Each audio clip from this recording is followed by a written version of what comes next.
with our meeting.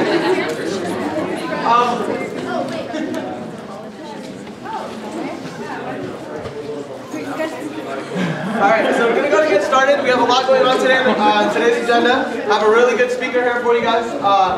As you guys know, our Thanksgiving break is coming up, and you can see the seats are kind of getting a little empty between people. People getting busy, fun, exams, everything else going on. But thank you guys so much for being here. It's great to have so many members here at our meetings, here for our speaker. Just want to go ahead and start off with my updates going on for the next 2 weeks. We're really excited to be in attendance of Voluntary UCF's Hunger Banquet. The Hunger Banquet is happening on November 13th from 7 p.m. to 9 p.m. in the Pegasus Ballroom. What the Hunger Banquet is all about, it's basically just showing what privilege means. It's how you're privileged between the different classes of society on what you eat.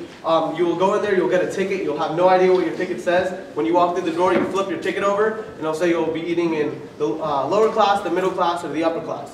And if you're sitting in the lower class, you're going to be sitting on the ground, eating off newspapers, probably just a piece of bread, maybe a piece of vegetables or fruits. If you're in the middle class, you're going to be eating a little better, probably like a pasta, regular dinner meal. If you're in the upper class, you're going to be sitting down at a nice candlelit dinner, having full-on chicken and rice, mashed potatoes, have lemonade or iced tea. So it's a great event. It honestly it definitely shows what privilege means, how we're privileged, and the basic things is what we eat. The next event that we want to talk about is AMSA. That's going on every Wednesday. So if a lot of you guys are busy, we know everyone's studying, so we decided to make a study event for AMSA. It's called AMSA. Get it? Cram, exam, AMSA. Yeah. Thanks, George. So that's going on every Wednesday. So if you guys want to pencil that into your agendas, you can put down 3 hours every week that you're going to be studying. Just go over to the Princeton Review office. I'm not sure if you guys know where that is. It's over by Towers, next to Kyoto and Domino's. Just walk in there. It's just going to be AMSA members just sitting down studying. Sometimes we have some light refreshments, cookies in there. So join AMSA for studying. Also, another event that's happening after the Hunger Banquet on the 14th is the Resume Cover Letter Interview Workshop. That's actually strictly for AMSA members. So, you see career services and doing a lot of different workshops. This one's actually just for AMSA members. We're asking for 20 AMSA members to be in participation for that workshop. It's really nice when it's small scale. And the Assistant Director of Career Services is going to be heading that workshop for AMSA. So if you're looking to apply, if you're thinking about a lot of these summer research programs are out, I've been talking a lot about the SMDEP program that I actually was a participant of last summer. All these are, this workshop is a great way to enhance your resume, your cover letter, and all these things you're going to have to do interviews for. So we'd love to have a good attendance there. If you have any questions, just see Chris Hanley. He's heading that event. And Heather Burke is going to be coming up after I tell you guys about this little initiative that SJ is doing. This is for the Children's Home Society. What I'm holding up is 5 angels. These angels are all part of the Children's Home Society. It's called Hope for the Holidays. And there's there's 1,000 children that are part of that we're taking here at UCF. And these kids, they each took an angel and wrote one thing that they want for Christmas. The first one here is Keith. He's 1 year old and he wants a rattle. So, I mean, Keith is probably probably a child that, isn't as fortunate as all of us. So it's really nice that we can give back, just give him a rattle and also other toddler toys. That's his second wish. So I'm sure if we pass these around, someone's definitely interested in adopting an angel. There's 5 angels, and we're hoping to have more at our next meeting. Where do we grab those? We're going to be passing around. We're probably going to start them at the back, so you might not be getting them. However, at the next meeting, we'll have a lot. I mean, probably another 50 to 60 angels. What's up, Chip? Yeah, I just want to say, at the end of the year, we passed 2 semesters of catalog, and it's awesome because some kids, all they want is like a pair of socks, like literally, so it's a really awesome experience. Yeah. Is there AMSA, or is it? Actually, the SBPAC, the Student Body President's Advisory Council, it's the Freshman Council of SGA. It's one of their big initiatives, but they've reached out to AMSA to see how we can assist in how many angels. I told them that we'd definitely be down to at least do 50 to 100. So, however many we get, they were very limited, and they said people are jumping on the opportunity, so we only got 5. So, we're hoping to have a lot more by the next meeting. And coming up with some other announcements. Heather? All right, who voted? Woo! Woo! Woo! So if you didn't vote, yeah.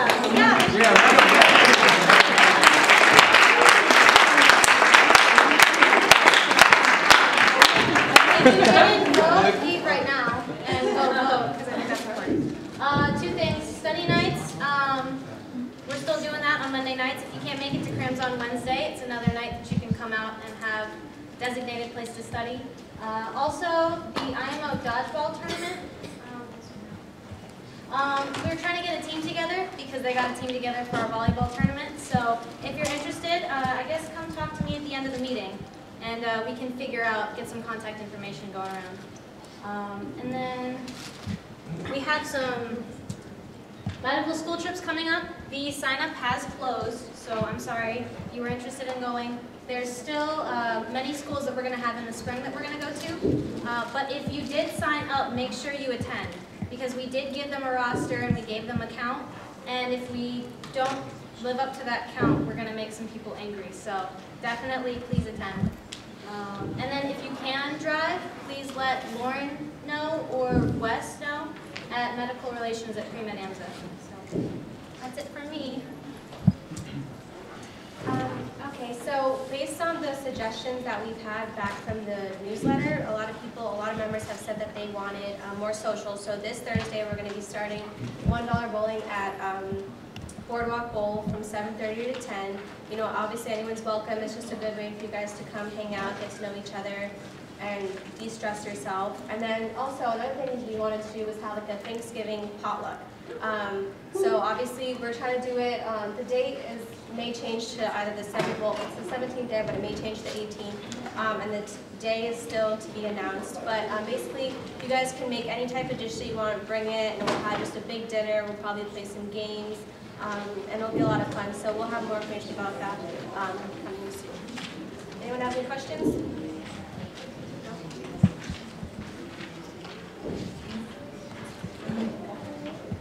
Alright everyone, hope everyone's had a good day. I just want to thank you guys who came out to the volleyball tournament. You guys made it successful. We had 18 teams, the most we've ever had in any volleyball tournament. So let's give you guys a round of applause.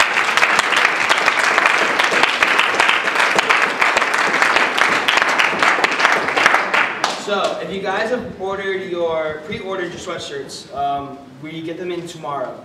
So look out for Facebook posts from Chris or me or whoever's going to handle that. We'll go ahead and set up a time where you guys can pick them up. Another thing, after this meeting, we're going to have our Kaplan course auction. So if you guys want to do that, have your checkbooks ready, we'll have that end of the meeting, Trevor? Yeah. End of the meeting? All right, sir. End of the meeting. And then also, lastly, our next fundraiser is our AMSA movie night. We're watching The Avengers. It's on the 15th, next Thursday. And it's $2 donations, there'll be popcorn, we're going to have soda. It's going to be nice, de-stress, and all our tests are coming out right before Thanksgiving. So come on out, bring your friends, it's going to be a fun time. Alright, so as usual we got the Boys Town Foster Tutoring. I won't be there, but look out for Duval. We'll just wave at everyone. They'll have a sign-in sheet for you guys, and then there's some other people that'll be driving, so we'll still be going. 5K committee's on hold right now because we're deciding on possibly partnering with another charity fundraiser event. In the newsletter, our directors have put some volunteer opportunities that we can't exactly attend to, or we got a lot going on, so we just give you the opportunity if you're not doing anything. Lastly, I want to ask everyone, who wants to be a doctor because you like to help people? Let me get a show of hands. That should be the majority. All right. So when you're applying to med school, you don't just say, I want to help people, because they'll just be like, haha. So you need to show them that you like to help people. And one of the greatest events you could do is attend this buddy break at Daniel's Hope. It's put on at a church downtown. You have to attend orientation. Luckily, there is another one, November 14th, 6:30 to 8:30. It's a great event. You are paired up with a special needs child, and they need volunteers because the lady said she's turning people down every time she does this. And so like these parents need a break from taking care of these special needs childs. Like they take so much of their time. Like we don't realize that, probably because you're not a special needs child or you don't have one in your family. And those who do understand what I'm talking about is that they take a lot of time, and these people need a break. Like they need you to take this child off their hands so that they can go breathe, because 80% of these families break up apart because it's just so much stress. So that being said, I know a lot of you can email from your phone, so go ahead and email volunteering@premedamsa.com, because I got about 35 emails in about 5 minutes when we did Coffee with the Calm, so I know you can do it. So go ahead and email volunteering@premedamsa.com to get more information if you're interested. The actual date is November 17th. What time does it start? It's a Saturday, 9:30 a.m. till 1-ish. That's something that'll really show that you like to help people in need. And Heather's got a few things to say. Okay, does anyone know about the alternative break program? Yes? No? Alternative spring break? Well, it's break now because they do different semesters, yes. And there is alternative winter break, and it's from December 12th and 18th, and they're still looking for people. So if you're interested, there's 2 events that they're looking for people. It's going to be for that entire week, and they're both pretty much like building. One is for Habitat of Humanity, and you go to a different state and you build for people that need a house. And then the other one is Hurricane Katrina relief, because in New Orleans they're still trying to do the relief over there. That one will be in New Orleans, and they're looking for people to still go to these events. So if you go to Office of Student Involvement, you should know where that is. It's right around the corner. In there, if you just go to VUCF, which is Volunteering UCF, and you let them know that you're interested in it, then hopefully you'll get involved, and it's a week's worth of volunteering, and it's a great experience. Also, Nights-On. I will post something on Facebook. Look on Facebook just to join our committee and help fundraising, and I'll just give a brief introduction of what it is if you're not familiar with it on there, so I don't waste your time here. And then the other thing was, okay, on December 7th, some of you might still be doing finals and some of you might be done with finals. But if you are interested, can you please raise your hand just so I know and I can try and set up this event? There is elementary schools, the Florida Hospital is trying to set up a program where it's health and wellness, and they're doing education, and they go once a month to these elementary schools, and then in the beginning of the semester and then at the end of the semester they take their weight and their height and they do a 12-question survey to see at the beginning and then at the end if there's improvements, and they're trying to just avoid child obesity is really what it is, and to make sure that children are staying healthy. So they need volunteers for the end of the semester part where we will go and we'll do the surveys and take the height and the weight. That'll be on December 7th from 2:15 to about 4:30. Is there anyone that is interested in that? It's a volunteering.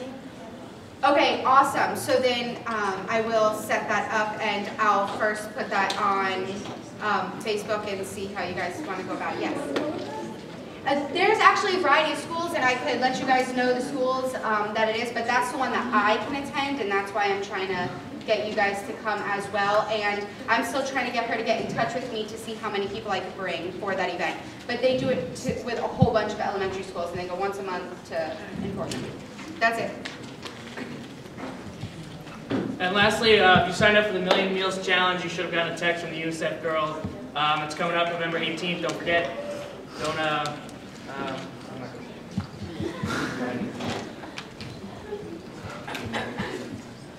What up, AMSA? Alright, how's everybody doing this evening? Great. Wow. Good. The Arboretum cleanup's going to be canceled for a little while because there's no more trash to pick up out there because we picked it all up.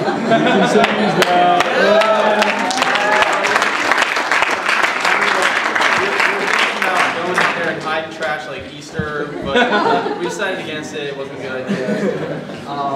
Adoption Road next Friday. From now on, after next Friday, it'll be every 2 weeks, so you guys can count on that.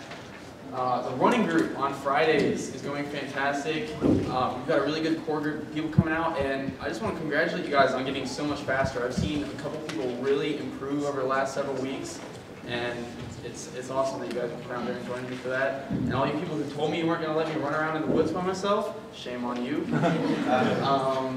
And I haven't been, thanks to people who have been coming, so. And the bottles. You guys are freaks with this recycling stuff. If anybody wants to take a look back there, it's ridiculous. Do we have a round count? 1,735. Wow, there you Today? go. Today. Okay, 1,700. And we had over 1,000 last meeting, so. We almost doubled it. You guys are nuts. Oh, by the way, if anybody has like a pickup truck or something, because we gotta get these things out of here. Sabaro helps out. Yeah. They are. Good. Never mind. Forget about it. And I'm gonna have Ariba come up. Hey guys, so we're having a meeting this Thursday for hunger and poverty awareness, and what we're trying to do is me and my partner Sharon, who's back there, we're trying to make a global health committee, and what we're going to do is we're going to have a year-long campaign for hunger and poverty awareness, and we're partnering with the Global Perspectives Office here at UCF, and we're going to be hosting a really big speaker on February the 2nd.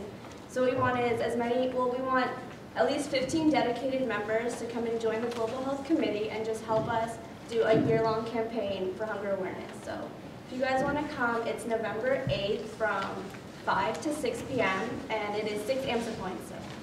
All right, thank you, Reba. Oh, yeah, here, this is the flyer for that. That's the speaker that's coming. He's a really distinguished author, and really excited to meet him. And you guys can meet him too if you join my committee, our committee. So if anybody wants to copy anything down real quick, there it is. I'm going to move it in just a second. In addition to that, our wellness and student life directors have been setting up some things. So Gym Buddies will not be next week, but it will continue after that.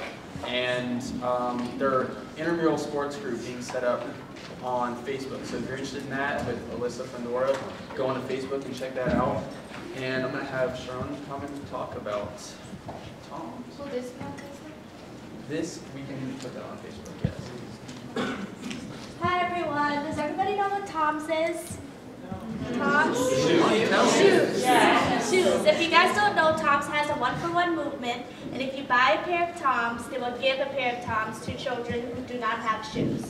So it's a really good cause, and I will be hosting a Style Your Souls party towards the end of the semester where we all come in and we decorate TOMS, and if you buy TOMS, you will actually pick it up at the next event. I will be selling TOMS at the next general meeting, and we're going to finalize the dates on when the party will actually be towards the end of the semester. But, yeah. The TOMS are actually, I'm working out at a discount, but it's going to probably be 10% off. So it's probably going to be around like $44. It's a little bit pricey, but it's for a good cause. And generally, when you buy the pair of TOMS, we suggest that you get like black or white, but you can get any of the canvas styles. So if you like look online and see which one you want to get, and then come to the next general meeting and let me know, then we'll go ahead and order it. And something to think about this, guys, if you get like black or white and then come and decorate them, you could have UCF TOMS. Which how sick would that be? And it's good for Christmas presents. So that's another idea. Okay, all right. Woo! All right, that's it.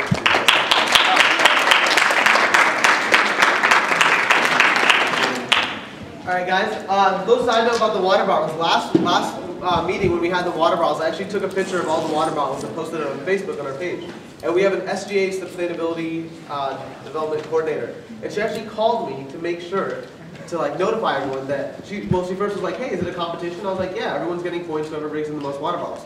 So she's like, hey, would you mind making an announcement at your meeting to make sure that people aren't dumping away the water just to have more water bottles? However, I don't think anyone is doing that. So I just want to say, great job on the water bottle. Yeah, I was outside the student union today and I didn't see anybody with like a 24-pack dumping it out. So I think we're all in the clear. But you guys are doing an awesome job. To be honest with you, how this all started was she came up to me and was like, hey, we should start finding a new way to reach out to start being more sustainable. And I was like, you should reach out to RSOs. Like RSOs do a lot on this campus. And then she's like, oh, I'll try to do it. And instead of waiting for the email and whatnot, I just told Chris, I'm like, hey, we need to start some, or he came up to me and was like, hey, we're going to start something green. And then this is what it has evolved to. And then within the last it's been about 2 weeks since we had our last collection. So within 2 weeks, we've had over 3,000 water bottles. That's amazing. And I don't think we all expected that. So round of applause.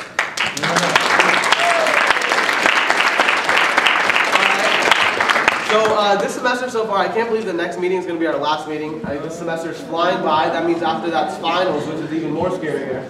But we've had a lot of great doctors. We've had some MDs, we've had some DOs, we've had some internal medicine doctors, we have some OBGYNs come in. And today we're really, really lucky to have a neurosurgeon come in speaking to AMSA. Our neurosurgeon today, he's coming all the way from Pensacola. He graduated from the University of Kentucky College of Medicine. Can we all welcome Dr. Marcus Schmitz?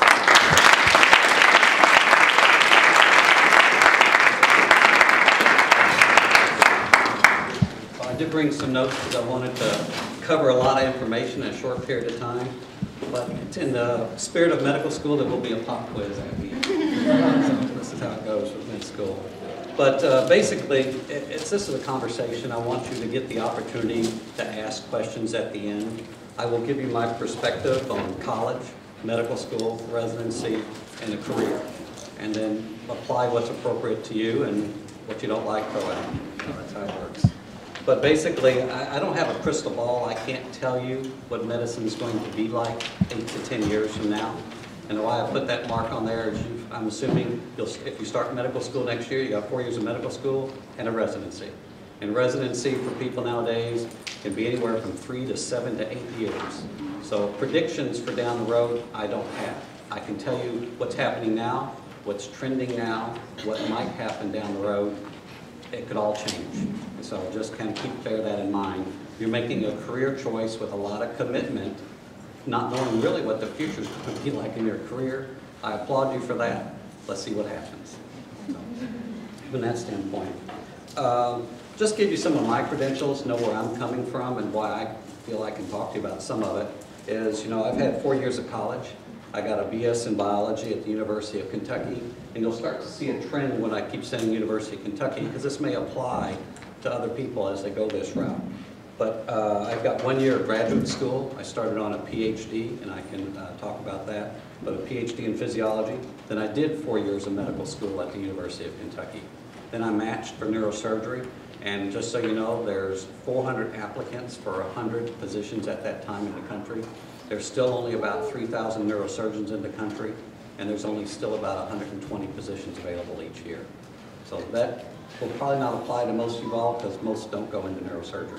But what I'm going to talk about is the generics of medical school, residency, and what you might want to know about a career going forward. I did 1 year, I did a 6-year neurosurgery residency. For us, that's a 1 + 5. That's 1 year of general surgery, and then you do your neurosurgery part. And we'll talk about that. And then I did 1 year as an associate professor in neurosurgery. I was crazy and decided to teach a little bit too. So I did a year as an associate professor, and then I went into private practice. And I have been in private practice now for 20 years doing neurosurgery. I am one of the senior partners in a multi-specialty group, and touch on what the differences are down the road. But let you know, I have 50 physician partners. I have 25 physicians who are employees that work for me. I have 633 employees that work for me. I am the 5th largest employer in Pensacola, and I'm only behind the hospitals. Those are the ones that hire more people. All the physicians in my group make above the MGMA average, so that's always nice to know. Is there, something you could be made still as a doctor? And that's yes. Because you're all here to help people. And that's why you decided to do it. But you also realize this is a career, and you have to make a living. And that's going to change as we evolve, and that's kind of the crystal ball I don't have. You'll always be able to care for people. You may not necessarily see the revenue streams that we saw when I started. As a corporation, I've been either the president or the vice president of my corporation now for almost 18 years. I have been the chief financial officer and chairman of the finance committee for greater than 10 years. I meet with people every week for the corporation to run the business. I have to meet every other Monday at the board of directors, and I meet every other Wednesday on the finances of the corporation. I have a financial team that works with me to run this corporation. It's a big corporation. All right. I've been involved in negotiating contracts with the 3 area hospitals. That's going to be relevant for you now down the road, as you're going to interface with hospitals. Keep that in mind. My group owns an ASC, an imaging center, a physical therapy group, a cancer center, an 11-story medical office building. So keep that in mind when you start looking at a career. Do you want to be part of a multi-specialty group or a single guy in a smaller group? It does have some bearing. But how did I get there? I didn't decide to be a doctor when I started this out. In fact, I am the only doctor in my family for 4 generations on either side. I'm hoping my son will be the next doctor in the family. How many people here, you'll be the first doctor in your all's family? Awesome. All right, guys. You have nothing to judge what that lifestyle's like. All right? You didn't have a family member, a parent, that you got to see what the hours and commitment are. Everybody's told you up front, it's a lot of hours. It's a lot of time as far as studying. And so the emphasis on this is make sure that you understand that, and you've talked about that with family members that are with you. You may have a spouse or a significant other going down this road with you. You need to make time for them also. I didn't just start out in the College of Medicine or anything. I started out with a 5-year scholarship to the College of Architecture. Nothing to do with medicine. All right. I went through my first year, had a 4.0. They had career day and said, hey, come, let's see what's going to happen when you graduate with your 5-year master's in architecture. And back in 1976, 77, when that happened, they told me that I would graduate with a 5-year master's, make $25,000 a year, and probably work for a company and be a draftsman until I worked my way up. And I heard that, Dad, and decided, I need to make a career change. So I jumped and got a degree in 3 years of BS in biology. Now, I wasn't thinking very brightly there either, because what do you do nowadays with a BS in biology? 50 cents gets you a cup of coffee or $4 at Starbucks. So, you know, that didn't go so well either. So what I decided to do then was go into graduate school. So I elected to go try to get a PhD in physiology. And as I got into the physiology course, you know what they do with graduate students? You teach the medical students. That was part of your job then. So after a year of teaching medical students, I decided, I got the bright idea, you know, if I can teach a medical student, I bet I could be a medical student. So I applied to medical school. Where did I apply? One medical school, University of Kentucky. Why did I do that? I was working there. I knew the professors, I knew the curriculum, I was teaching part of the curriculum. That's not advice for you all. But what I'm leading up to is, if you're a known entity, they're more likely to hire you, get you in a medical school, residency, or a job. So keep that in the back of your mind as I talk, what that means about a known entity. So my first advice, I'm only going to give 5 or 6 today, that's advice, is apply to multiple medical schools. It's going to be based on your GPA and your MCAT, guys. You know that now. That's what you got to know. You know, but have a backup plan. Not everybody's going to get into medical school the first time they apply. I didn't have a backup plan. I had to go to graduate school, but make a deliberate backup plan. Are you going to go to graduate school? Are you going to go do a physician extender program for a while? Are you going to go work?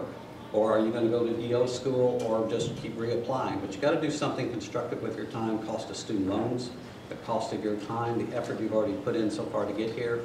Don't waste it, so keep that in mind. It's a time commitment, and this is a point that a second piece of advice. If you're married or you have a significant other or plan to have a significant other, you need to be discussing with them now your time commitment. You all know what time you're putting in now to study. It's not going to get less when you get into medical school, okay? So talk to them. Make sure they understand your time commitment. And you need to schedule time with them every week. All right, that's the point of advice there. If you do not schedule a deliberate day or a deliberate time every week, your relationship is going to suffer. Simple advice, but we don't always think about it. Schedule the time. I had a date night. My wife and I picked one night, and we made it date night, and we went. Now, she learned very quick that as a neurosurgery resident, date night should not take you to a restaurant where they put a chair next to the wall and you can lean against it. You will fall asleep during dinner. Your wife won't like that. They'll learn. Sorry. That's okay. But, you know, and then it evolves. If you got kids, my date night evolved to what was going on with the kids. You ended up with football, basketball, all the sport, but we were still doing a family function, and you tried to make all of those. So make the commitment to try to make those, guys. Kids are grown up now. They're in college. Date night is back again. We go out once a week. You've got to do that. So I'm not specifically talking to just neurosurgery. I'm talking to doctors. What you've got to do to have a balance between your professional life and your personal life. Try to maintain some sport, some activity. You lose some of that. I was second in the state for fencing in Kentucky. Once I got into medical school, I lost that. There wasn't enough time for that. So try to hang on to some of your activities that you can do. All right. Some of you may have already been exposed to specialties. When I see the crowd here that has no doctors in the family, you don't have a choice yet what you want to be. You just say doctor. But there's a specialty at some point. That decision is going to come down the road. It's going to be driven by what you like, the residency program you complete or you're looking at the competition level. A lot of people want to compete for 1 and 4 positions. So, you know, you may change your mind there. Salary projections. Nowadays, lifestyle. Family commitments. Student loan commitments. You want to go academic versus private practice. Do you want to become an employee and do shift work? Those are issues nowadays you need to look at as you start working into your medical school and then your residency. For me, though, it was a surgery rotation that I liked. I never considered neurosurgery. How I fell into that is you start making your decisions what your specialty is when you start your clinical rotations, guys. You may not know till you start those clinical rotations. Keep an open mind, start going through the different rotations, and you'll start to see what you like and what you hate. Very likely you're going to find what you hate first. And then you're going to figure out, well, I like this, like this. I liked surgery, so I decided to go the route of surgery.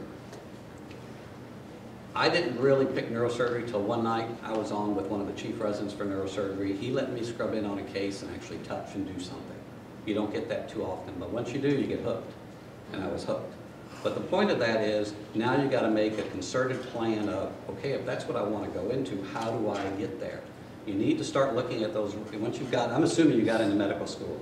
Now you're in your rotations.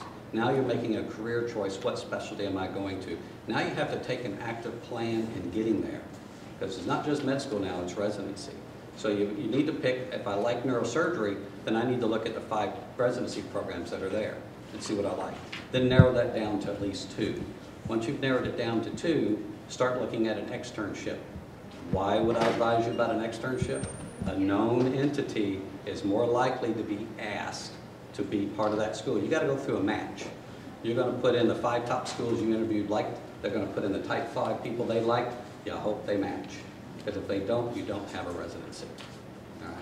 So why did I end up at the University of Kentucky? I did an externship at Pittsburgh, I did an externship at UVA, and I did a month of neurosurgery at the University of Kentucky. I picked them first. Guess what? They picked me first. I matched.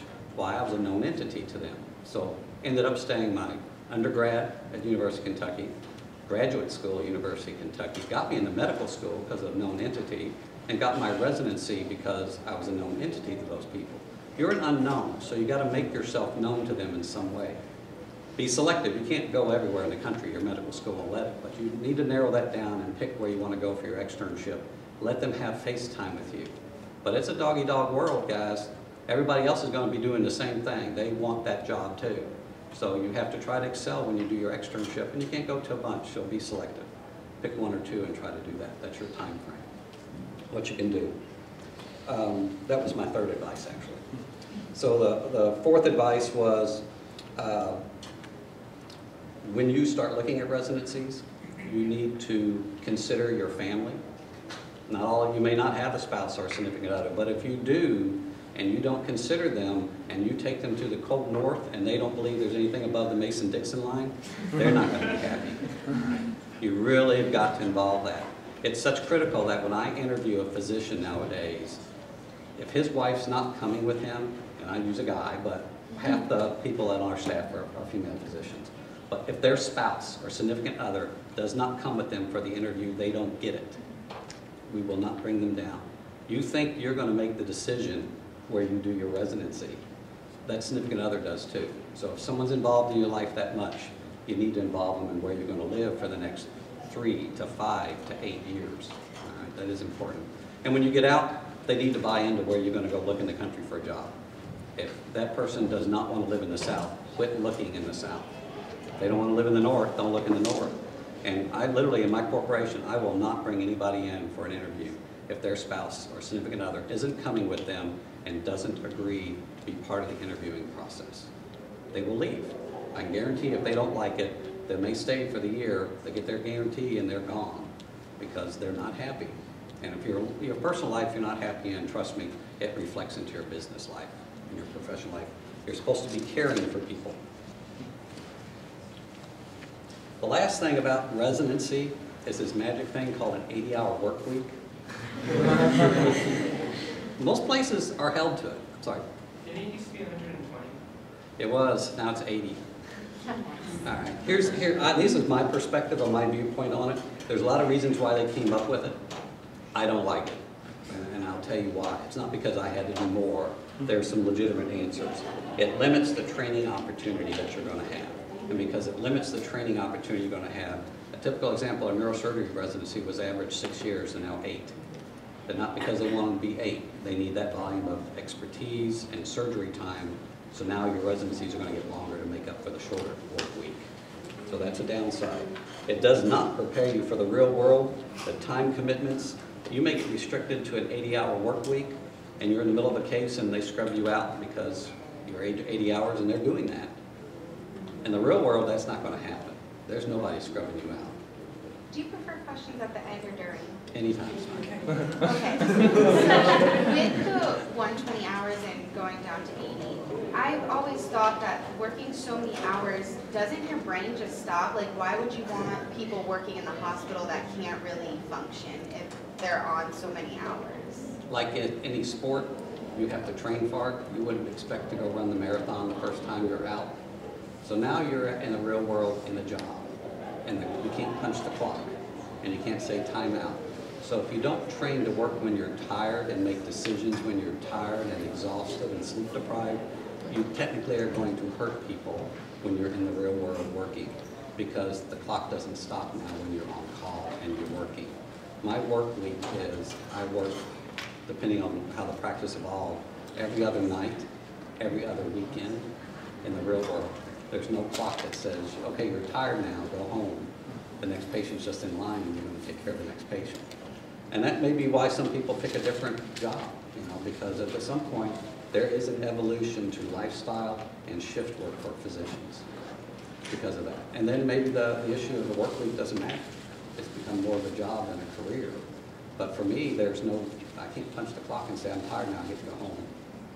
I get back up and go do the next one and the next one and the next one. And so the downside to that is, yes, that was one of the arguments was, you won't make a mistake because you're fresh and you're all right. But now you've not been trained to work when you're tired and exhausted and have to make the critical decision. So pick which side of the argument. I'd rather have a guy who's learned to work tired. That's the part. It does create a mismatch between the need to generate income and the amount of work it takes. An example of that is my junior partner went through the 80-hour work week as a neurosurgery resident. He about stroked his first week out when he joined us, and I didn't catch to that until he joined us. He's finally adapted to the workload. But that is the downside, I think, to limiting your access to working unlimited hours and working tired. And you can weigh in on either side of the argument. Next comes the job. You've now done the medical school, you've done the residency, and now you're going to get a job. Because it is a job. And you're going to interview. Now you've decided probably sometime down the road, are you going to be academic or are you going to be private practice? Because you have to make those decisions early on before you pick your residency, because some residency programs are highly driven towards an academic career. And that's fine, but that's the one you need to be in. Short of that, you need to pick the one that drives you towards private practice. And in private practice now, there's probably only 4 categories: solo, group, and group can be a group of 3 guys to a large group, or a multi-specialty group, which is what I'm part of, or a hospital employee system. That's it. And what's currently happening and predicting the future, you're going to see mega groups, multi-specialty groups, and hospital employees. That's it. I believe the age of a solo practitioner is gone. It rarely exists in our area because you cannot financially do what it takes to meet the government requirements for Medicare alone as a solo guy. And if you want to start up a business, if you were a solo guy and you were going to go start up the business, you're going to go to the bank and you're going to borrow the payroll for a year for all your staff, for yourself, and to cover it. And $1 won't come in for 90 days to 6 months. That's medicine. That's business of it. So that's why a solo practice is very difficult. That's why most people join an existing group. They get a salary guarantee, so they don't have to worry about that side of it. And that's fine. That's the way it is. But I think the evolution now is towards, small groups used to be in the 3 to 5 group range. A lot of orthopedic groups have gone to 8-doctor group, 10-doctor group, 15. Radiologists clearly have grouped together. They're in the 15, 20-doctor groups. Things that are grouping together is cardiology, GI medicine, radiology, anesthesia. They're becoming large groups. A friend of mine is a radiologist out in Colorado. They're forming mega groups. They're groups of 200, 300 doctors, but they're all radiologists. When they walk into a healthcare system and says, this is our fee, the healthcare system looks at them, but we don't want to pay that. And they say, yeah, but you don't have a radiologist for 300 miles, so that's the fee. So remember, you're negotiating for your payment down the road. And your ability to negotiate a salary or a contract is who carries the bigger stick. It is the real business world, and who carries the bigger stick wins. So now you see why they're negotiating into larger and larger groups. Now you see why I'm a 50 doctor group with another 25 guys. When I go to the hospital and say, I don't like that, they have to go, what would you like? An individual will not have that ability to negotiate. That works up, yes ma'am? In light of that, do you still suggest, I know I've heard a lot of advice of taking business classes. As an undergrad, do you still suggest that even though performing? You have two choices for that. You can hire the expertise or become the expertise. The amount of time and effort you're going to spend to become a doctor, I don't think you have enough time to become an MBA. So part of my last advice was the fifth one is hire talent. All right. And what I'm talking about was when you go get your first job interview and you've done that and you really like them and they offer you a contract, guys, you don't have a clue how to read that contract. All right? You need to take it to a lawyer who is familiar with medical practice contracts. Not Joe Blow lawyer, a doctor who does medical contracts. All right? And then you take that contract and that practice and you take it to a CPA firm that deals with medical groups. And if the group you're interviewing with doesn't like that idea, there's a reason they don't like that idea and you shouldn't join them. It should be an open book. Remember, you're going to be one of their partners one day. You want to know how the books are run. You want to know how the business runs. It's practical advice, but people get a little nervous. Well, you think I'll offend them if I take it to a lawyer. I think you're stupid if you don't. That's what you need to do in the business world. Remember, I hire and fire doctors. That's part of my job. So you need to understand that you've got to look at the contract, you've got to read the caveats to it. I think I covered a whole lot right there, but you know, the evolution, I think, guys, for healthcare is going to be driven somewhat by lifestyle. Right now, I see the employment model is working for anesthesia groups. Why? They're hospital-based. Radiology groups are hospital-based. But you're looking at internists are becoming hospitalists, so they go on shift work and they work for a hospital. You're seeing OBGYNs are hired by the hospital. You're seeing the ortho groups sometimes. I've seen the most recent GI group and a cardiology group hired by the hospital. Why hospitals do that is healthcare, a hospital to make it work has to have a volume of business. To have a volume of business, they got to control the flow of that business. So they hire family practice and internal medicine doctors to be part of their network.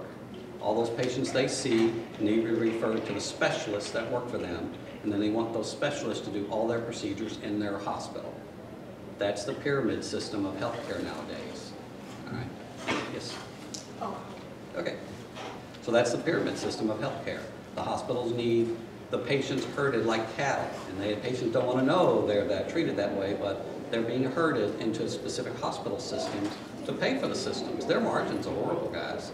The change in healthcare has made it very difficult for hospitals to be profitable, and if they're not profitable, they can't spend money on capital. They can't spend money on capital. They're not buying that new MRI machine you need, that new cath lab you need, that new OR suite you need. Because trust me, you got to keep up with the technology. You're in a good age because electronics has made technology really stellar. The electronic medical record is here to stay. Dictation based by dictating voice recognition is here to stay. The pager is a dying breed. I haven't quite figured out where they're going to go because cell phones aren't reliable. In an elevator, in a stairwell, in an emergency, they're not reliable. So I don't think pagers are gone yet, but they're going to become the dinosaur when they can get you that cell service. Now you got to cross over, and the issues y'all are facing is social media. One advice I can give for the medical students before you apply to, or the pre-med, before you start sending out your applications, before they get your name, you better buff your social media site. And not what you think is appropriate. You need to show that site to an adult who's older, who will look at that picture and go, really? Is that funny? What were you thinking? And if they say one comment of what were you thinking, that's the picture you should take off. Because we look at everybody's social media picture out there before I even consider hiring you or looking at you. And I do that for 633 employees and every doctor. If you have an image out there because you've created that image, you want the world to see you, guess what? The world sees you. And they're going to judge you. And they don't have to do anything but go, click, don't like that one. And they move on. So guys, you're spending a lot of time, money, and effort to get here. Buff your social media site. Make sure it looks pristine. You know, it may not be who you are, but it better look that way. I was just going to ask, like, I want to be a pediatrician, but like I want to have my own clinic. Like, how would I get paid? And how would I pay my If you mean you want to have your own clinic, mean you're the boss, you own the building, you own the bricks and the mortar, you need to be good friends with the bank because you're going to borrow a whole lot of money.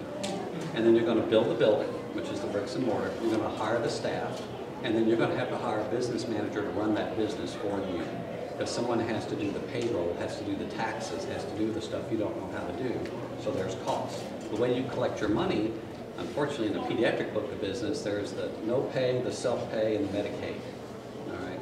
And in the private sector, if the adults are that with good insurance are paying you, that's what's paying the bills. You can't pay the light bill off the no pays, and you can't pay the light bill off the Medicaid. So a lot of pediatricians now work for hospital systems. They do, and because the reality of paying the light bill and the rent, the world doesn't want to hear that and don't care that you can't pay that bill. So you'll probably end up as a pediatrician. There are no solo pediatricians that I know.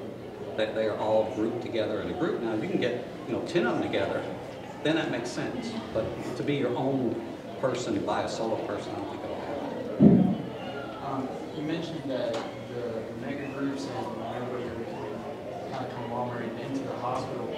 So you touched on it a little bit, but how advantageous would it be just starting out as a hospital employee and trying to, since the hospital does see a little bit? Well, the evolution is, right now, what makes sense for people to be an employee of a hospital, obviously, is if your practice is all hospital-based. If you're a pathologist, you're hospital-based. If you're an anesthesiologist, you're hospital-based. Radiology. Family practice doctors and internal medicine doctors generally have a freestanding office. They can be paid two ways. They can be paid on an RVU system, which is an incentive system, as the world has generated this thing called relative value units. Some government bureaucrat has decided your amount of work has some relative value to somebody. They calculated what that is. And they're going to calculate paying you based on relative value units. And so you can be on salary with incentive, or you can be straight salary. Most businesses will never put a person on straight salary because, guys, we work with a carrot. If I put you on straight salary, you're not motivated to see 10 patients or 5 or 2, you'll see 2 go home. So they're all on incentive-based programs. But most of them tend to be affiliated with a hospital system if they're family practice or internal medicine. Okay, so in terms of just starting out in the hospital, starting out in the group, it's really just my personal preference is to still try to stay with a group. Because if you work for a hospital, they will tell you what to do. Who to see, how to see it, how to take care of it even. So as long as you can maintain your independence, you still have some say in how you manage your patients. So it helps to try to stay independent. That's interesting because I've been interning in a hospital and a lot of what they do to take care of patients is dictated by the insurance company, by the hospital, and what they can do. So that's a very interesting point. That's how it's working. Yes, ma'am. Okay, random question. That's what we're good at. You feel like the answer race, so when you tell the procedures, has there ever been a moment or incident where you trembled your hand or like injured your hand in some sort of way? Have I ever injured myself? Injured your hand in some sort of like that prevented you from doing your surgery? Like My young son foolishly thinks I should snowboard, and I have been snowboarding for 8-9 years. When you fall and you break 3 ribs, it's hard to operate, but you do. I've had some injuries to my hands where it was difficult to operate. I had a friend who's a CV surgeon, lost a finger, lost his career. One of my senior partners lost his leg, lost his career. You know, you have to be able to use your feet. So it is a problem. If you engage in an activity that causes you to hurt yourself, you have to weigh the risk. Now, I'm a neurosurgeon, and yes, I drive a motorcycle and I snowboard. I won't jump out of a plane. You pick your risk and have some lifestyle. Yes, sir. First one is, in your practice, have you ever come across a case where you thought you could operate, but when you get in, open up the patient, the disease is just too fast and complex? It's more common in the general surgery guys who specialize in cancer, because with all the imaging, you still can't sometimes see just how badly it's wrapped around vital organs and vital tissues. Generally, for the neuroimaging that I do, I will know up front because we use image guidance and computer-driven. I'll pretty much know whether I'm going to jump into something that it's going to jump into. So that doesn't happen. What gets us into trouble, because I cover trauma, you don't get to pick or choose where someone got shot, how they got stabbed, how they got hit with an axe or something. Every one of those is a challenging case, and you take it as you can, and you repair what you can repair. And yes, some patients die. In my book of business, they do. And my second question is, as a surgeon, there are a lot of dexterity and like what are some dexterity and figure techniques you use to keep your There's no real good dexterity study of you either can use your fingers or you can't. I think what really fits for surgeons is being able to view things three-dimensional. You have to visualize stuff in space. You have to visualize where you're headed to. You know, because the human body is three-dimensional. And you're going to be cutting in a three-dimensional space. A little different than an internist who's going to look at you, look at lab work, examine you. But you're going to, if you operate, you're going to cut on somebody. You have to understand the relationship to all the different pieces and where you've got to get. It's a roadmap. So I think more of it nowadays, with obviously with the computer-aided stuff we do, there's a lot of stuff done with a robot now called the Zeus system. Some of the GYN guys are using it, the urologists are using it, where they can sit and they're looking at a monitor, they're not even touching the patient, they're doing all this and the surgery's going on over here. Fortunately, my book of business is I still get to touch people. So, but you have to have some visual spatial relationship. The guys who can do the fighter pilots will probably make good brain surgeons because they can do that stuff, three dimensions.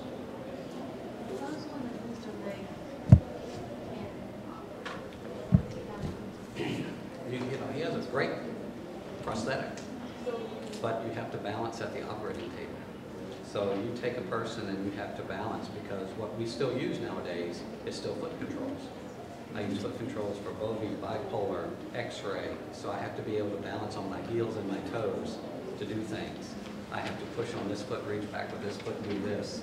Well, I can't feel my foot because it's not a real foot, so I don't know where it is. So, and if you unfortunately get your leg taken off and you have stump pain, you can't stand for a 4 or 5 hour case. You stand for a 1 or 2 hour case. And you don't get to pick the case that comes in at night sometimes. So it really limited his practice to less and less. He was less satisfied. So he retired. What would you say is your greatest reward in career practice? You can fix people. It is, guys. You're here to help people. Best thing in the world is to come out and have someone say, you saved my kid. With the trend towards like obesity and diabetes, things like that. With the trend towards like bad health, like overweight, obesity, and things, have you seen changes in the procedures that you're doing? Yes, ma'am. The subtle approach is, I'm a spine surgeon by nature. 80% of a neurosurgeon's business is spine, 20% is cranial. Of that 80% that's spine, they're wearing their backs out. Why? Because if I put a 150-pound man on your back and made you walk around, your back would wear out. So these people. Testing. Can you hear me? Basically, these people are coming in. The median patient I see now, I got one group in town that refuses to see a spine patient that has a BMI of 40. They won't see him anymore. Keep in mind what we're talking about when we do BMIs, which is the body mass index. We're looking at how big that person is relative to how tall they are. And 25 is considered okay. 25 to 30, you're starting to be overweight. 30 to 35, you're morbidly obese. 35, you're really big. And 40, you're huge. I'm assuming we take a bet some days if I'm going to see anybody below a 35. It is becoming a real national issue. Not just their diabetes, but their overall heart, their health, their lungs, everything's going to be a challenge for you. I don't have advice on how to educate the population to quit what they're doing, but it's really impacting us. Our wheelchairs are now built to hold 450 pounds. The operating beds are now built to hold 600-700 pounds. The MRI machine is now built to hold 400, sometimes 450 on the table. If it can't hold that, it can't move and put somebody through the imaging. Your cost of healthcare has risen exponentially just because people are big. I have 3 people in the hospital now with wounds breakdowns because they're morbidly obese, only because of their wounds. So their cost of healthcare just went up exponentially because 3 inches of fat just doesn't heal. It's an issue. Yes, ma'am. You mentioned like way at the beginning of the PowerPoint about the lesson about being a known entity. Yes, ma'am. And I wanted to know if you could give us an example of how you can do that being a college student applying into med school, because your story is of course different to everybody else's story, but I mean, I didn't get a PhD. Medical schools don't know you nowadays. Yeah. I just lucked out because I went the graduate program. But keep in mind, that is an option. if you decide that you didn't get into the medical school you wanted to, but there's one in particular you like, that should be your backup plan. I would look at the graduate programs at that school, because the graduate programs at that school are also going to give you face-to-face time with the professors and the staff to make a decision whether you get into that medical school. So that's how you become the known entity to them. If you're just the first time and you got the MCATs and the GPA, they're going to talk to you. Then it's really known how well can you sell yourself. And everybody's going to go in there with a good GPA and an MCAT. So why do you see all these activities that you all are doing up here? Seems like a lot, but it will make you stand out to the pack. I did do this stuff. I did take care of people, but you got to be well-rounded nowadays. I mean, in the real world, I need a well-rounded individual. I got to have someone, if he's played sports, fine. I don't care what sport. That means he did something besides look at a book. If you go do a Habitat for Humanity, you did something besides look at a book. If all you do to get into school is look at a book, you don't have people skills. This is a people job. You got to have people skills. That's what they're trying to find out. Do you have people skills? So that's why these volunteer things are important. One, they teach you how to interact with people. And if they find that you've been on a team sport, it means you know how to compromise and get along with others. That's what they're looking for. Yes, ma'am. How big of a role do letters of recommendation play into attendance? Everybody has one nowadays. I mean, you're just not going to go without it. If it's a generic, yeah, they're a good kid, it doesn't do much. It really has to have some personal reference that they really did know you and that this is a good person. Because what they're looking for these letters, again, they're trying to weed through the pack of people and go, what would make this person stand out? So they help.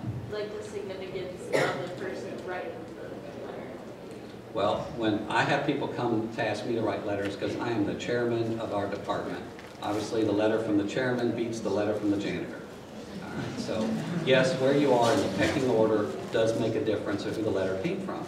And as you reach higher up in that letter, in the echelon of it, you don't write a letter for everybody. Otherwise, your weight of your letter doesn't mean much. So you do start to get picky and choosy. There are some people like, oh, I won't write your letter. Because I'm also putting my reputation on the line by saying, I would take this person. And that's what I'm doing with my letter. I'm writing a letter that says, I, based on my reputation, would take this person. You should too. So it's very critical that who you went to is important. And basically their standing. And hopefully they've turned people away so you know what their letter means something. Yes, ma'am. I have two. One goes off of that. Would you write a bad letter? Would you say, don't take this person? I have for jobs. People have left and then they call back going, I need a reference. And I'll write a really honest reference. But when it comes to medical school or something like that, if I don't feel that person merits my writing in their letter, I will tell them, I'm not going to write your letter. You don't want me? You don't, well, yeah, I'm not going to say something. If you can't say something good, don't say something at all. Yeah. It does work. And I'm not helping them. They need to go find someone that can toot their horn for them, and I'm not that person. Okay, and then the other thing was, since you went from architect to medical, well, grad school, how did you know, like, you're so successful in what you do, how did you know what step to take next? As you saw, my plan had no organization. That's why my first advice, don't do what I did. Try it differently. But I switched degrees because I didn't like the financial future and working for someone. I could not be a draftsman sitting at a table of 20 other draftsmen in cubicles. That's not how I'm wired. So I guess the first thing was, okay, that's not going to work for me. I need to go figure out what I want to do. I decided long ago that I really like hands-on. So what career led me touching stuff, doing stuff? What stimulates me to think about what I'm doing? Because every patient's different. There are no two alike. There are similar diseases, but there are no two alike. So the challenge of the job appealed to me. So that's kind of how I got into it. How I got into medicine versus some other thing. I suspect possibly if the computer CAD drawings that they now have available to do had been when I was going through. I'm old enough that when we interfaced with a computer, I went to a machine type and it spit out a card that had holes punched into it and I had to stick it in the machine. That was computer programming when I started. CAD programs have come a long way. My son asked me one day if he ever would do it differently. I said, no, I might have gone into design again, but it would have been under the current technology we have. But I use that technology now. I operate with 3D imaging, with stereotactic imaging to do spine surgery and brain surgery. I'm getting to use the computers to do the three-dimensional stuff and do my planning that way. So in essence, I'm a glorified architect in a different way. And every patient's different. It's a different housing project. I have a question about robotic surgery. Do you think robotic surgery could have an effect on the future of how surgery is performed and how long it takes? Absolutely. Once you get good at it, the morbidity, mortality for the patients is better. Shorter cases, smaller incisions, quicker recovery. What's going to happen when you want to do surgery on somebody in the third world in Africa and you want to sit here in the United States? You could do that. Robotics doesn't care how long the line is as long as there's no interruption in the communication. So I think robotics is going to bring healthcare to places where they couldn't get it before. Someone's got to buy equipment. Do you think it's going to reduce the number of surgeons in the country and how many people get residencies? There are clearly fewer needs for general surgeons nowadays. CV surgeons, I hate to say it, are a dying breed. Our hospital is down to one. The cardiology guys have stolen that book of business by doing stenting. And as long as stenting works and they don't hurt the patient, they don't need the CV guy. So he's now standing in the background going, what if they're going to hurt that one today? Then I got something to do. So the book of business is changing, it's evolving. So when you ask where we're going to be 8 years, 10 years from now, I don't know. There's always going to be sick people, clearly. There's always going to be trauma. There's always going to be disease. And trust me, people aren't going to get healthier just because we tell them to. So you'll be able to have something to do. I just don't know what it will do just yet. But there will be some shifts in specialties, clearly. And you'll need to address that. Once you get through medical school and you start down residency programs, hopefully sometime about the second year of your medical school, you've got a fair idea that job's going to exist when I get done. That's the timing issue. Yes, sir. I have a question about residency. Yes. What motivated you to go through like 6 or 7 years of over 100-hour weeks and then having like little to no sleep and just being fatigued and hungry? Well, it sure wasn't for the money at the time. As a chief resident in neurosurgery, that means after 6 years, my grand salary as a chief resident was $22,000 a year. So it wasn't for that. I calculated I made about 25 cents an hour based on my workload. So you clearly did it because you liked that type of surgery. And when you're young, you'll do anything because you just stay up. I can't stay up all night now. You know, the next day it's very difficult. So you do, when you're young, and that's why you are young, it's best to go through those training programs. But you have to like what you do. You're not in it for the money. It's nice to get paid, but trust me, if you don't like it, burnout will hit hard and fast, and you will quit what you're doing and go find another job.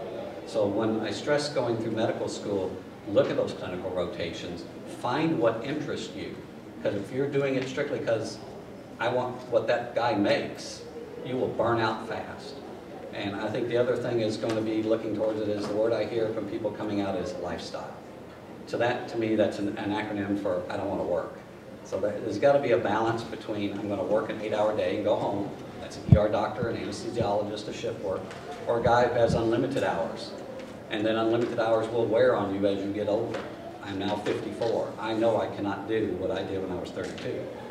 The hours are, you have to adjust your practice. But to answer, get through the residency program, you got to like what you're doing. And then you put the hours in because you know, hey, I'm going to get to do this more and more and down the road. And obviously the hours are less now. The work week has been changed, which should make it a little bit easier for people to get through. But you still got to learn the data of information. If you can't pass your boards, you haven't learned the information. You got to get all that data in. Yes, sir. What are your views on osteopathic medicine? And when I first came through, it was a philosophical issue that only MDs were doctors, and who knows what an osteopath was. I've advised my son, OD is just as good as MD. To me, there is no difference. Your training is the same. There's a little bit difference in some of the philosophy, but I don't remember the exact number, but I have a significant number of ODs that work in our group. I never look at the back end of the name to go, you're an MD and OD. No, you're a doctor. You're Dr. So-and-so, because you trained to be a doctor and care for the patient. So there's no difference. The difference, and this is a numbers crunching, if you've gone through an MD school, 80% of people with an MD school match in a residency program. All right. If you've gone through an osteopathic school, I've looked at those numbers. It runs about 56 to 75%. It could be as low as 56%, matching to a residency program, a U.S. residency program. And then if you're a foreign medical grad, you go to Guadalajara or one of the other schools, you have about a 30% chance of matching in a U.S. residency program. Doesn't mean you can't get in one, and doesn't mean, but the numbers drive down because they're going to try to match all the U.S. trained MD people first into residency programs. Not because the MDs are better than ODs, guys. They're not. It's just still a leftover dinosaur philosophy of some of these residency programs. All right, guys, minutes for 2 more questions. Yeah, I'll talk as long as y'all want to hear something. See, I'm not on call tonight. Yes, ma'am. What's patient interaction like as a surgeon? Is there enough or not enough or too much? I got lots. The difference between my practice and internal medicine doctor is he's going to see a lot of patients in the office every day. Some will go to the hospital and see patients there. That's slightly different between a family practice and internist. My typical week is I see patients all day Monday, all day Tuesday. I operate all day Wednesday, all day Thursday, and I use Friday for catch-up. If I'm on call, I'm working solid Friday, Saturday, Sunday. And I take everything that comes in for 200 miles. So I will work 3 days solid when I'm on for trauma call. And that's how our book of business is, because to be a neurosurgeon, you have to take trauma. And to take trauma in the Panhandle, there isn't another trauma center for 200 miles. So when that helicopter's running, it's running continuously. And I used to do trauma for 3 hospitals. And I finally dropped the knife and gun club downtown. I just couldn't keep up with that. And I finally dropped it at the 2nd hospital, so I only cover trauma at the biggest hospital, which has also the biggest network, which covers the whole Panhandle. So it really is, my book of business is done that way. One last question. Go ahead. You said that medicine was changing to like mega rooms and hospitalized. How do you think that will affect doctors who want to go into become service doctors? Oh, the Army? Actually, the Army is a good route to go. I mean, you get excellent training. The risk I see with the Army, depending on your specialty, is if they ship you someplace, all right, and you're not working in the U.S. If you're working at Keesler or you're working at Bethesda, that's pretty cool. But if you're in Afghanistan or Iraq and you're in the field, it's a little different. So you have to be a little bit careful about the military program, but you get excellent training through the military program. You come out without a lot of debt, if any, and you will stay in the military if you like. And some of my best friends are doing very well as neurosurgeons in the military system. I envy them in that their workload is less. They don't have to work as hard because they only take care of the military people. So that's changed to some extent. But I find the military system is a reasonable way to go, but you have to understand you are working for the government. You have to understand bureaucracy. So if you handle bureaucracy, part of my training was working at a VA. Like night and day. You go from the private hospital to the VA hospital. When you walk through the tunnel connecting the two, it's like you went from Alice in Wonderland. So working for the VA is a challenge. Once you can adapt to that system, you'll do fine. Was it worth coming? Yeah.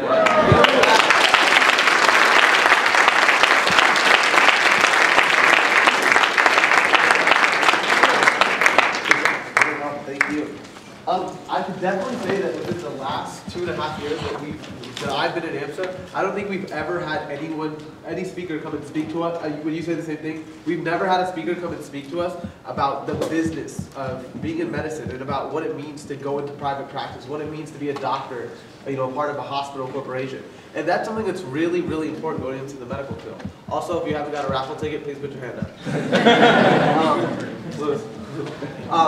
Yeah, so that's awesome that we have a speaker that comes in today and tells us about that. Because I was reading an article not too long ago in the newspaper. I want to say it was the Central Florida Future or the Orlando Sentinel, one of the two. And it was actually talking about doctors who are filing for bankruptcy because they don't know how to manage their money. They don't know how to, think about the office and how you mentioned you need an office manager. You have no idea. You trained for 4 years and all you know is biology. How do you know how to read a contract? And it's a lot of things that, you think you go to school for so long, and at the end of the day, it's someone else, the professional in that field. So thank you again so much for coming to speak to us. We really, really appreciate it. Again, it was awesome having a neurosurgeon. Have a lot of events coming up. Also, if anyone who's interested in our Kaplan, our Kaplan MCAT course. You also could use it for any other course, for a GRE. You can even sell it to a friend that you know that might be not an AMSA, doesn't get the $200 discount. So we're going to be doing our course auction right after our meeting right here. So just meet up in the front at this point. Anybody else want to get a raffle ticket? Also, if you haven't turned the MCAT question, remember you do get points for that, and Alyssa's going around with the box to collect the... Names and PIDs, please. Is that it for raffle tickets? Any more raffle tickets?